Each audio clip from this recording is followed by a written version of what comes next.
हस्तिनापुर में उस दिन बहुत उत्साह था।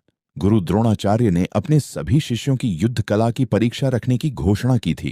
पूरे नगर में चर्चा थी कि आज यह तय होगा कि सबसे श्रेष्ठ धनुर्धर कौन है। विशाल मैदान सजाया गया। राजा धृतराष्ट्र, भीष्म पितामह, विदुर और हजारों दर्शक वहां उपस्थित थे। सबसे पहले कौरव और पांडवों ने अपनी अपनी कलाएं दिखाईं, लेकिन सबकी निगाहें अर्जुन पर टिकी थीं। जब अर्जुन मैदान में उतरे तो उन्होंने अद्भुत कौशल दिखाया। चलते हुए लक्ष्य पर तीर चलाना, आंख बंद करके निशाना लगाना और एक साथ कई तीर छोड़ना, यह देखकर लोग आश्चर्यचकित रह गए। गुरु द्रोणाचार्य गर्व से मुस्कुरा उठे। तभी अचानक मैदान के द्वार पर एक तेजस्वी युवक प्रकट हुआ। उसके शरीर पर कवच और कानों में चमकते कुंडल थे। वह था कर्ण। कर्ण ने ऊंची आवाज में कहा, अर्जुन महान धनुर्धर हैं, इसमें संदेह नहीं, लेकिन मैं उनसे प्रतियोगिता करना चाहता हूँ। पूरा मैदान शांत हो गया। अर्जुन ने कर्ण की ओर देखा और बोले, यदि तुम में सामर्थ्य है तो अपनी कला दिखाओ। कर्ण ने धनुष उठाया और वहीं सभी खड़तप करके दिखा दिए जो अर्जुन ने किए थे।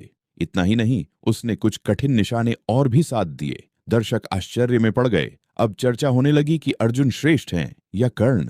लेकिन तभी कृपाचार्य ने पूछा, हे वीर, अपना परिचय दो।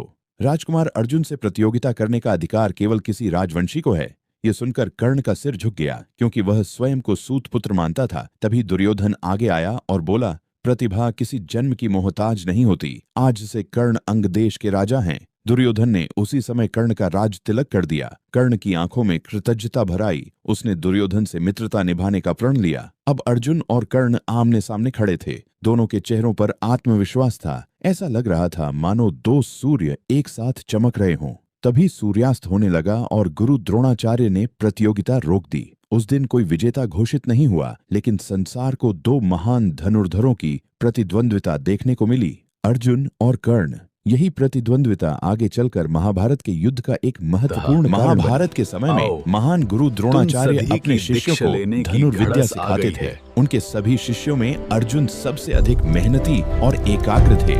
एक दिन द्रोणाचार्य ने अपने शिष्यों की परीक्षा लेने का फैसला किया। उन्होंने जंगल में एक पेड़ की ऊंची शाखा पर लकड़ी की एक चिड़िया रख दी। फिर सभी राजकुमारों को